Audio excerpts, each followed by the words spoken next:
त्वय्यं तन्तुना नेना मम जीवन हेतुना कंठे बध्नामि सुभगे त्वं जीवसरदां शतम् தள்ளுங்கயா தள்ளுங்கயா ஒரு வீட்டை வாழைமரம் கட்டிடக்கூடாது ஓதிட்ட படுக்கனே வந்துருங்க வாய மூடியா வாயாச்சு அங்கே விட்டாங்க இங்கே வாய திறக்கிற இவனை அனாத பையன் நினைச்சு பொண்ணு கொடுத்த அனாத பையன் எவையா மரியாதையா பேசு மரியாதை அடகு வச்சா எங்க திருப்ப வேண்டி வரும்னு நினைச்சு நாங்க மொத்தமாவே வித்துவிட்டோம் இன்னும் எங்களை பத்தி அதிகமா தெரிஞ்சுக்கணும்னா அதோ நிக்கிறாங்களே பெட்டிஷன் பெரிய நாயகி அவங்க கிட்ட கேளுங்க ஒரு கதா காலேஜமே பண்ணுவாங்க என்னங்க இது கல்யாண வீட்டுல நாகரிகம் இல்லாம பேசி கலாட்டா பண்றீங்க கலாட்டா பண்ணுவோம் கராட்டா பண்ணுவோம் குங்ஃபு பண்ணுவோம் அத கேட்க நீ யாரு இந்த வீட்டு சம்பந்தி நாங்களும் சம்பந்தி தான் சந்தேகம் இருந்தா அந்த உட்கார்ந்துருக்கான மாப்பிள்ளை அவங்ககிட்டயே கேட்டு பாருங்க ஏண்டா முட்டையை முழுசா முழுங்குற மாதிரி மூணு உட்கார்ந்துருக்க வாய திறந்து சொல்ல வாய திறந்தா உள்ளே இருக்க முட்டை வெளியே விழுந்துரும் பாக்குறியா குமார் யாருங்க என்ன பெத்தவங்க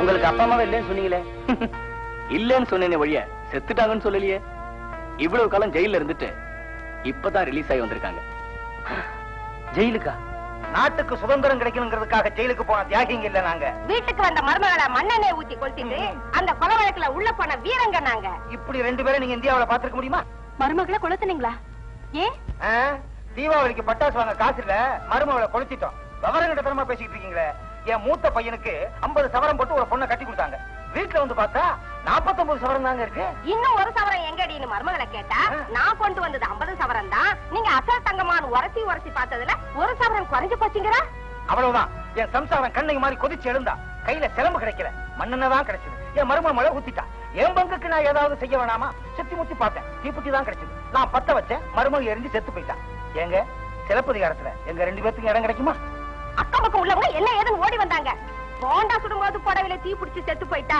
அப்படின்னு ஒரு பையன் சொல்லி புதைச்சிட்டோம் போண்டாவையா பணத்தங்க விவரமா சொல்லுடி இந்த வெட்டி வேலை பெட்டிஷன் பெரியனாகி வீட்டுல உப்மா கிண்டதை விட்டுவிட்டு எங்க விவகாரத்தை கிண்டி கிளறி இது திட்டமிட்ட குறைதான்னு கவர்னருக்கு பெட்டிஷனை போட்டு எங்க கம்பெனியை வச்சுட்டாங்க 1 வருஷமா 2 வருஷமா 7 வருஷம் உள்ள இருந்துட்டு இப்ப தாங்க வெளியே வர்றோம் ஆனா உள்ள நல்ல சாப்பாடு அது வேற விஷயம் வைங்க அந்த நல்ல காரியத்துக்கு இந்த அம்மாக்கு ஏதாவது உபகாரம் பண்ண அதனாலதான் எங்க வீட்டு 2வது பையனை இங்க அனுப்பி இவங்க பொண்ணு கழுத்துல தந்திரமா தாலி கட்ட வச்சுட்டோம்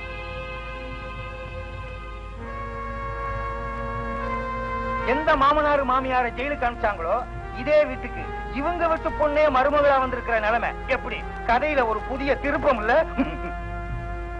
மாப்பிள்ளை பத்தின எல்லா விஷயத்தையும் விசாரிச்சு தெரிஞ்சுக்கிட்டேன் நம்பி பொண்ணை கொடுக்கலாம்னு சொல்லி இப்படி கொலகார குடும்பத்துல என் தங்கச்சி தள்ளிட்டீங்களே இப்ப என்ன செய்யறது பொண்ணு தெரியாதுன்னு சொல்லணும் இல்ல தீர விசாரிச்சாவது சொல்லணும் இப்படி ரெண்டுமே இல்லாம அவசரப்பட்டு அநியாயம் பண்ணிட்டீங்களே இது அடுக்குமாமா புருஷனோடையாவது வாழ்ந்திருக்கணும் இல்ல புள்ள குட்டியாவது பெற்றிருக்கணும் 2 இல்லாத பொம்பளை கல்யாணம் நடத்தினா இப்படித்தான் இருக்கும் ஏன் மௌனமா இருக்கீங்க பேசுங்க மம்மி இவங்க கேக்குற கேள்விக்கு என்ன பதில் சொல்ல போறீங்க என்ன பதில் சொல்ல சொல்ற ஆளாளுக்கு என்னமோ வாய்ப்பு வந்தபடி நான் வாழாதவோ ஏமா மனசு இல்லையா நானும் பொம்பளை தானே தம்பி செஞ்சு நான் சொல்றது புரிஞ்சுக்கங்க தம்பி எங்க போனாலும் தப்புதான் என் கண்ணுல படும் ஆனா இந்த பையன் விஷயத்துல தப்பா தவிர நல்லதுதான் என் கண்ணுல பட்டது நல்ல பையன் நம்பி நான் கூட்டிட்டு வந்துட்டேன் யானைக்கு அடி சறுக்குங்கிற மாதிரி இன்னைக்கு எனக்கு நடந்து போச்சு ஏன்னா சரியில்லை ஆளாளுக்கு வாய்க்கு வந்தபடி பேசுறீங்களே சத்தியமா சொல்றேன் உன் தங்கச்சி கழுத்துல தாலி ஏறணுங்கிற ஒரே நல்ல எண்ணத்துலதான் இந்த பையனை நம்பி நான் கூட்டிட்டு வந்தேன் திட்டம் போட்டு வேலை ஏமாத்திருக்கான் காபி டம்ளர் கழுவுனாலேயே கவர்னருக்கு பெட்டிஷன் போடுவேன் இங்க கல்யாணத்திலேயே சதி நடத்தியிருக்கோம் தைரியம் இருந்தா பெட்டிஷன் போடுவேன் பாக்கலாம் அது எப்படிங்க எழுத முடியும் எழுதுனா போர்ஜரின்னு மாப்பிள்ளைய சேத்துல உள்ள தள்ளுவாங்க அப்புறம் பொண்ணோட கேதி சரி நடந்து போச்சு பொண்ணை நம்ம கூட அனுப்பி வைக்கிறாங்கன்னு வச்சுக்கோங்க நம்ம வீட்டுல எப்பவும் மண்ணெண்ணையும் தீப்பெட்டி ஸ்டாக்ல இருக்க ஆண்டாளு விதி சிரிக்குதுன்னு சொல்லுவாங்களே அது சிரிச்சு நீ பாத்திருக்கியா பார்த்ததே இல்லைங்க இப்ப பாரு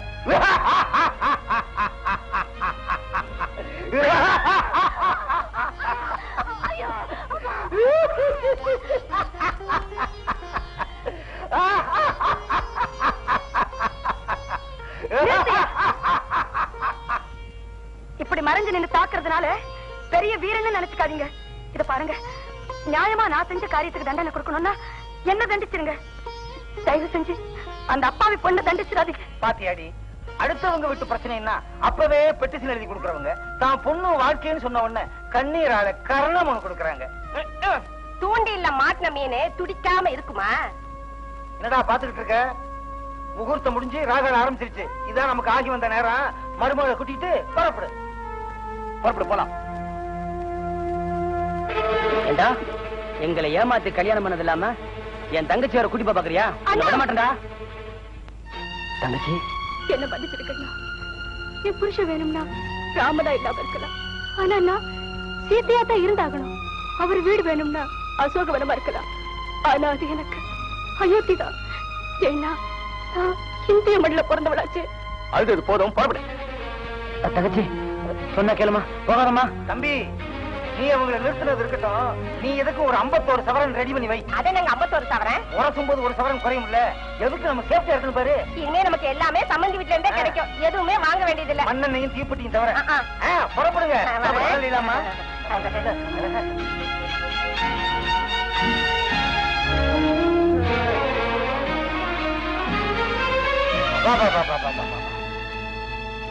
யாரு எங்கடி பின்னால போற? டிக்கில ஏற போறியா? கதவு இங்க இருக்கு. அது வந்துங்க 7 வருஷமா போலீஸ் பின்னாடியே ஏறி பழக்கமா, அதான். 4 பேருக்கு முன்னால மரியாதையாவே பேசவே மாட்டியா? சரி வா. இருங்க. என்ன நீங்க எதுக்கு டாக்ஸில ஏறீங்க? நம்ம வீட்டுக்கு போறதுக்கு தான்.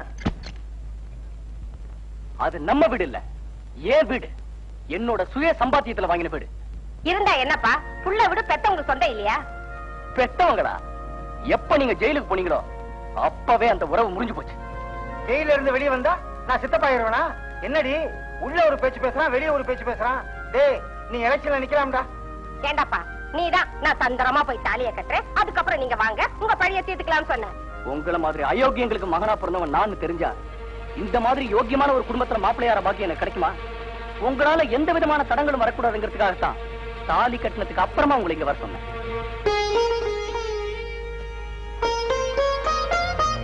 உங்க வரதட்சணை பேராசைக்கு ஒரு மருமக எரிஞ்சு சாம்பலானது போதும். என்னுடைய மனைவிக்கு அந்த மாதிரி குடும்பம் நடக்க விட மாட்டேன். மரியாதை இங்க வெளியே போயிடுங்க. யார பத்திரா வெளியே போக சொல்ற? மரியாதையா சொல்றேன். எங்க திட்டத்துக்கு ஒத்துழைக்க போறியா இல்லையா? மண்ணெண்ணையும் தீப்பெட்டியும் மருமகளுக்கு மட்டுமல்லடா, மகனுக்கும் உண்டு. யாரு மேல மண்ணெண்ணெய் ஊத்தினாலும் எரியும். அப்படியா? அதை அவர்கிட்ட சொல்லுங்க. யார்கிட்ட வேணும்னாலும் சொல்லுவேன். மண்ணெண்ணையும் தீப்பெட்டியும் வந்து. வணக்கம் சார். வணக்கம். சௌக்கியமா இருக்கீங்களா? வணக்கம் சார். சௌக்கியமா இருக்கீங்களா? அதே ஸ்டேஷன்ல இருக்கீங்க? ஒன்னும் ட்ரபிள் இல்லையா? இல்ல. என்ன சார் வெளியே நின்னுட்டு இருக்கீங்க? உள்ள போய் சாப்பிட்டு போங்க, பயத்து நல்லா இருக்கு.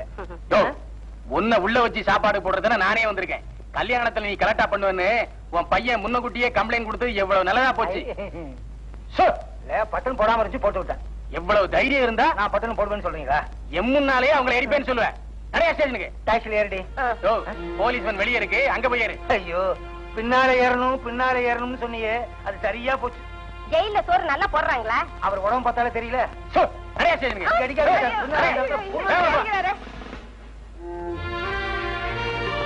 என்ன மன்னிச்சிருங்கம்மா.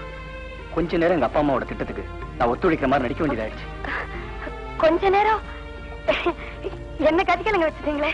நான் சத்தியமா சொல்றேன் தம்பி, எந்த முன்விரோதம் காரணமாவும் நான் உங்க பெற்றோர்களுக்கு ஜெயில் தண்டனை வாங்கி கொடுக்கல. எல்லாம் எனக்கு தெரியுமா. இந்த மாதிரி சலசலப்புக்கு எல்லாம் பயந்து உங்களை மாதிரி சமூக சேவை செய்யறவங்க எல்லாம் பின்னாங்கிட கூடாதுமா. அம்மா, நீங்க வாழ்நாள் பூரா பெட்டிஷன் எழுதிக்கிட்டே இருக்கணும். அதுல மத்தவங்க குறையெல்லாம் தீரணுமா. அதம்மா என்னோட ஆசை. சார், இப்ப நான் உங்க தங்கச்சி அழைச்சிட்டு போலாம் இல்லையா? தாராளமா. வரேங்க. வரேம்மா. போயிட்டு வாங்க. போயிட்டு வாமா.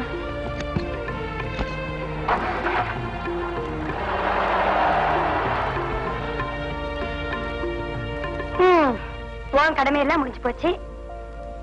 இன்னும் உங்க அப்பா கடமை முடியலையே. இந்தாம்மா, 3 தங்கச்சிகளுக்கும் கல்யாணம் ஆனப்புறம் வாங்கிக்கிறேன்னு சொன்னேன், அதான் கொண்டு வந்திருக்கேன். அது வந்துப்பா, எனக்கு எல்லாம் தெரியுமா. நீ சுயநலக்காரி இல்ல, சூழ்நிலை கைதின்னு. இனிமேலாவது நீங்க 2 பேரும் சந்தோஷமா இருக்க. வாங்கிக்க. அன்னைக்கு அவர் சொன்னது ஞாபகம் இருக்குதுல்ல, இது வாங்கலன்னா உன் வீட்டுல கை நினைக்க மாட்டேன்னு. வாங்க.